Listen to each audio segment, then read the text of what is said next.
Ethan Cole had never imagined stepping into the upscale restaurant that towered above the city like a glass palace. He was a mechanic, grease under his nails, a worn-out jacket, and hands that carried the scent of engine oil no matter how many times he washed them. Fancy places weren't for people like him, but his coworkers insisted. Come on, man, Jake had smirked earlier that day. A blind date with a girl who's perfect for you. She asked for someone humble. They laughed, too much. Ethan didn't think much of it. He didn't know he was walking straight into a joke. When he entered the restaurant, heads turned. Patrons in suits and diamonds glanced at him as if he had walked in through the wrong door.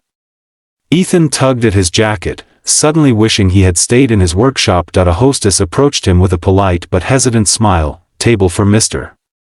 Ethan Cole? Your guest is already waiting. Guest.so she actually showed up. That was surprising that he followed her to a table near the window, private, elegant. And when he saw the woman sitting there, his breath caught. She was stunning, long dark hair, a soft white dress, elegant posture.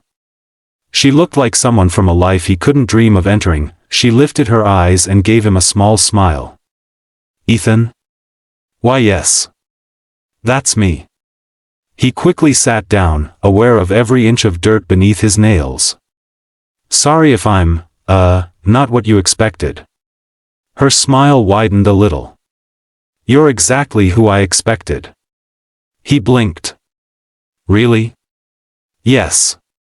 She reached out a hand. I'm Clara. Her voice carried warmth, not mockery. She didn't look disgusted, didn't even focus on his clothes. She looked into his eyes, that alone eased some of the tension in his chest. They ordered drinks, and Ethan tried to hide how stiff he felt in such a polished place. So, what do you do? Clara asked. I'm a mechanic at Rupert's auto shop. Nothing fancy. He said it quickly, ready for the judgment, but she only nodded. That's good. Honest work. He relaxed a little. What about you? What do you do? She hesitated for half a second. I work in management at a company my dad owns. Oh, he said. That's impressive. She opened her mouth to respond, but then, loud laughter exploded from behind the partition. Ethan stiffened as Jake and the others stumbled into view, phones in hand, already recording. Bro. You actually came? Jake howled. Another coworker, Rick, leaned on Jake's shoulder, cackling. We told her you were some billionaire's son. Look at him, sitting here all serious. The whole restaurant turned. Ethan felt heat crawl up his neck. His throat tightened.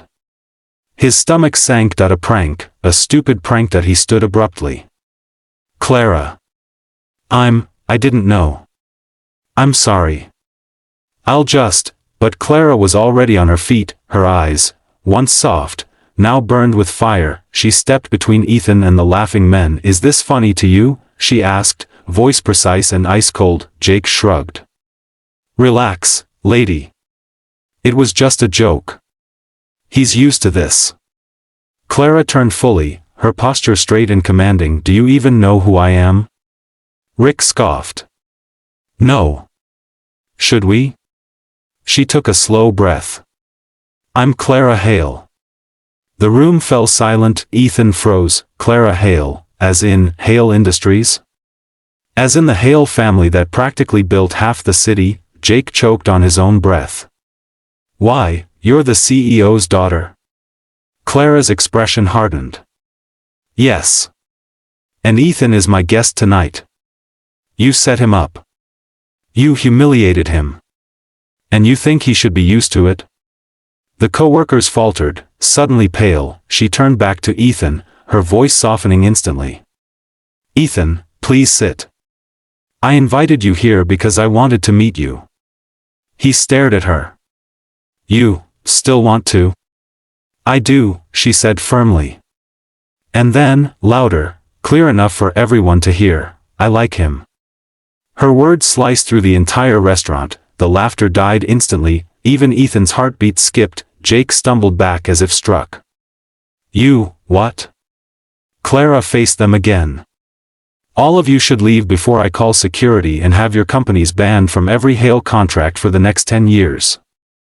They scattered like frightened birds. Ethan stood frozen, not sure whether to stay or run. Clara turned back to him, her expression warm again.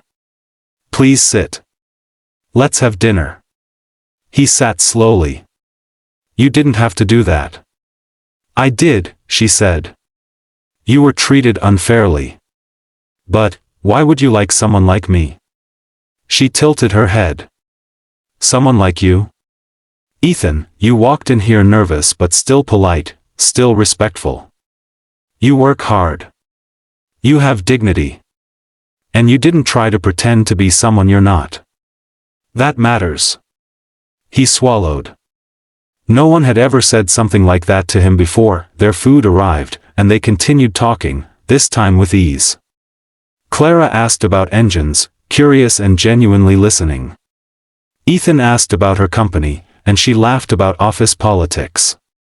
She was warm, clever, and unexpectedly simple in her attitude. Halfway through the meal, her father entered the restaurant, Mr. Andrew Hale himself.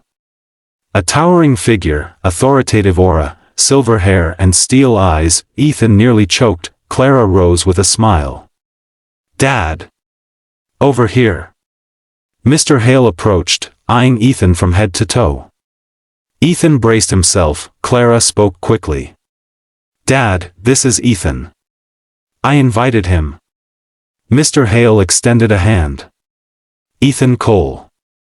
I've heard the name. Ethan blinked. You have? Yes.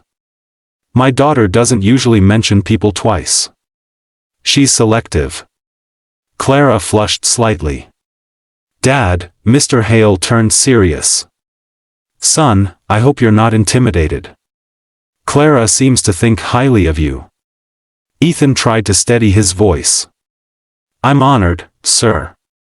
But I'm just a man with honest work, Mr. Hale finished. Good. That's something rare. Clara beamed. After her father left them, Ethan leaned forward.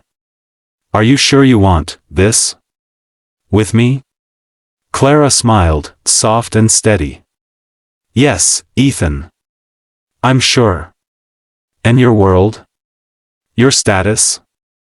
People will talk. Let them talk, she whispered.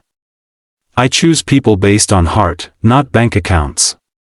Ethan couldn't help the smile that broke across his face. That night, as they walked out of the restaurant together, the city lights glowing around them, Ethan felt something he hadn't felt in years, hoped at a future he never imagined, and the warmth of a woman who looked at him not with pity, but with admiration. A blind date that started as a cruel prank had turned into something real, something unexpected. Something that made everyone freeze, and perhaps, something that would change Ethan's life. Forever.